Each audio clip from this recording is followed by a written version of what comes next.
প্রিয় শিক্ষার্থীরা, আজকে আমরা প্রিপোজিশন নিয়ে একটি ক্লাস দিব। 5 মিনিটের ভিতরে তোমাদের সমস্ত প্রিপোজিশনের যে ঝামেলা আছে তা সলভ হয়ে যাবে। এটি কিন্তু খুবই ডেডিকেটেডভাবে এসএসসি, এইচএসসি এবং যারা বিসিএস ক্যান্ডিডেট আছে তাদের জন্য তৈরি করা হয়েছে। তাছাড়াও অন্য অন্য ক্লাসের ছেলেমেয়েরাও দেখতে পারে। আমরা প্রথমে প্রিপোজিশনের সময় নিয়ে কথা বলবো। আমরা জানি সাধারণত সময়ের জন্য মূলত 5টি প্রিপোজিশন বেশি ব্যবহৃত হয়ে থাকে। তা বিভিন্ন অ্যাডমিশন পরীক্ষায় এসেছে। এট, তারপরে হচ্ছে অন, তারপরে হচ্ছে ইন, তারপরে হচ্ছে সিন্স এবং আরও একটি প্রিপোজিশন হচ্ছে ফর। এই 5টি যদি আমরা ভালো করে শিখি তাহলে সময় রিলেটেড যেই অ্যাডমিশন যারা ক্যান্ডিডেট আছে তাদের জন্য আর কোনো প্রবলেম হবে না। খুবই খেয়াল করে শুনবে। আমরা সাধারণত অ্যাট ব্যবহার করি ঘন্টার সময় বোঝানোর জন্য। ঘন্টা বোঝানোর জন্য আমরা সাধারণত অ্যাট ব্যবহার করি, যেমন অ্যাট 4 PM, অ্যাট 7 AM, এরপরে হচ্ছে অ্যাট 7 o'clock। এই টাইপের সময়গুলা বোঝানোর জন্য আমরা সাধারণত অ্যাট প্রিপোজিশন ব্যবহার করে থাকি। এখন আমরা আলোচনা করব অন নিয়ে। আমরা সাধারণত অন মূলত ব্যবহার করি দিন এবং তারিখ বোঝানোর জন্য। দিন এবং তারিখ বোঝানোর জন্য আমরা অন ব্যবহার করি। যেমন তোমাদের অন ফ্রাইডে থাকলে এখানে কিন্তু আমরা দিন বোঝানোর জন্য আমরা ফ্রাইডে এর আগে অন ব্যবহার করছি। সেমভাবে কোনো তারিখ বোঝানোর জন্য, যেমন মনে করো 7 এপ্রিল, এর আগে অবশ্যই কিন্তু আমাদের অন ব্যবহার করতে হবে, কারণ এটি একটি তারিখ। সেমভাবে আমরা ইনের ব্যবহার শিখব। ইন সাধারণত আমরা ব্যবহার করি সপ্তাহ কিংবা মাস কিংবা বছর এই সময়গুলোতে। তাছাড়াও আমরা বিভিন্ন দশক এবং শতকের জন্য কিন্তু আমরা ইন প্রিপোজিশন ব্যবহার করে থাকি। যেমন এই মনে করো এমন দেওয়া থাকলো যে ইন 80s, এইখানে দেখো 80-র দশক বোঝানো হয়েছে, আমরা কিন্তু ইন 80s ব্যবহার করেছি। আবার ইন 19th century, এইখানে দেখো আমরা কিন্তু ইন ব্যবহার করেছি শতকের পূর্বে। আচ্ছা, এখন আবারও আমরা একটু আসো রিভিশন দিই। আমরা অ্যাট ব্যবহার করি ঘন্টার জন্য, আর অন ব্যবহার করি দিন এবং তারিখ বোঝানোর জন্য। সেমভাবে আমরা ইন ব্যবহার করি সপ্তাহ, মাস, বছর, দশক কিংবা শতক বোঝানোর জন্য। এখন আমাদের বোর্ড পরীক্ষায় কিংবা বিভিন্ন অ্যাডমিশন টেস্টে কিছু ব্যতিক্রম আসতে দেখা গিয়েছে। আমরা এইগুলো নিয়ে কথা বলি। তোমরা সবসময় মনে রাখবে, আমরা 5 মিনিট দেওয়া থাকলে আমরা এর আগে ইন ব্যবহার করি। এটা কিন্তু একটু ব্যতিক্রম, বুঝছো? এটা বোর্ড পরীক্ষায় এবং অ্যাডমিশনে আসা একটি প্রশ্ন। সেমভাবে আফটারনুনের পূর্বে মনে করো দি আফটারনুন দেওয়া আছে, তাহলে আমরা এর পূর্বে কিন্তু ইন ব্যবহার করে থাকি। এবং রাত্রের পূর্বে মনে করো রাত্র দেওয়া আছে নাইটের পূর্বে আমরা কিন্তু অ্যাট ব্যবহার করে থাকি। তবে কোনো কোনো জায়গায় তোমরা দেখবে রাত্রের পূর্বে ইনও ব্যবহার করা হয়েছে। তবে এটা কি জন্য আমরা ইন ব্যবহার করি এটা তোমাদের বুঝতে হবে। বিশেষ কোনো রাত্র বোঝালে আমরা কিন্তু তার পূর্বে ইন ব্যবহার করি, যেমন লিট নাইট। এমন হলে দেখো এখানে চাঁদনি রাত, বিশেষ একটি রাতকে বোঝানো হয়েছে, তাই আমরা ইন ব্যবহার করেছি। আমরা সেমভাবে সিন্স এবং ফর নিয়ে আলোচনা করব। আরেকটি টপিক হচ্ছে সিন্স এবং ফর। খেয়াল করে দেখবে, আমরা সাধারণত প্রায়ই এ ধরনের প্রশ্ন দেখতে পাই সিন্স এবং ফর। আচ্ছা, আমি তোমাদেরকে সহজভাবে বুঝাই। নির্দিষ্ট সময় বোঝালে আমরা সিন্স ব্যবহার করি।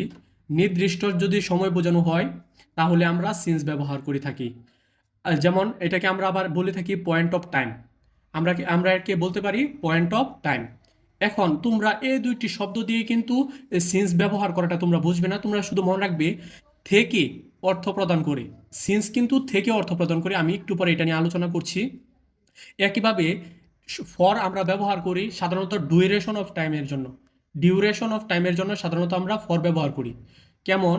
এটা কিন্তু অনির্দিষ্ট সময়।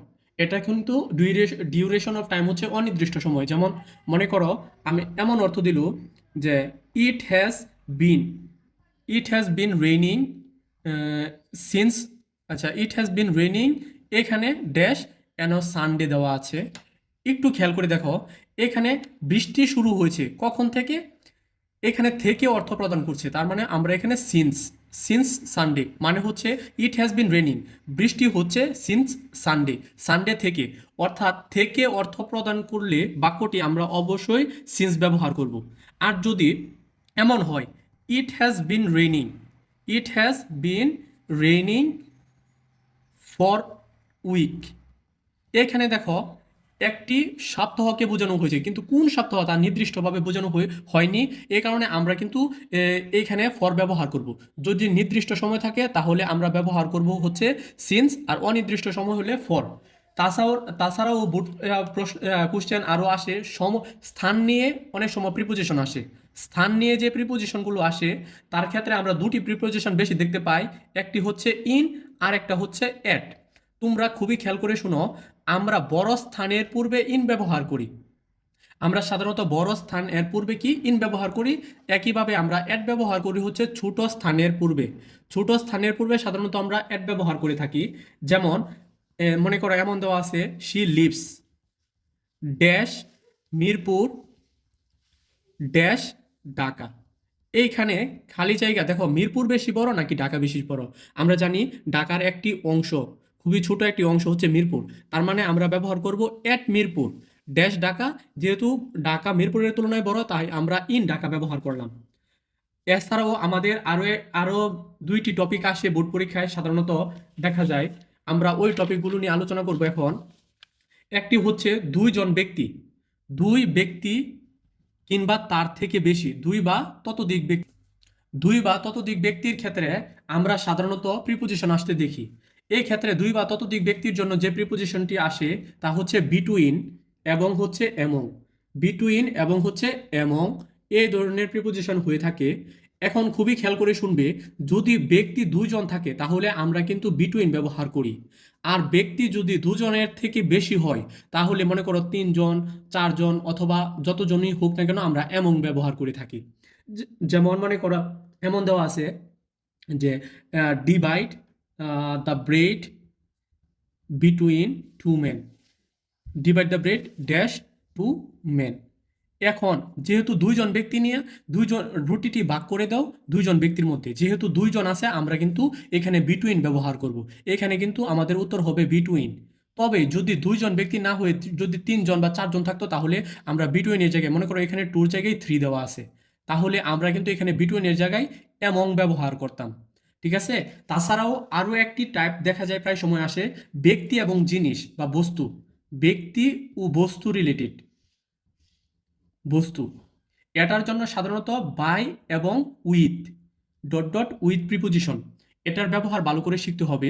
তোমরা খেয়াল করে শুনো, আমরা যে ব্যক্তির ক্ষেত্রে আমরা বাই ব্যবহার করি, ব্যক্তির ক্ষেত্রে বাই ব্যবহার করে থাকি।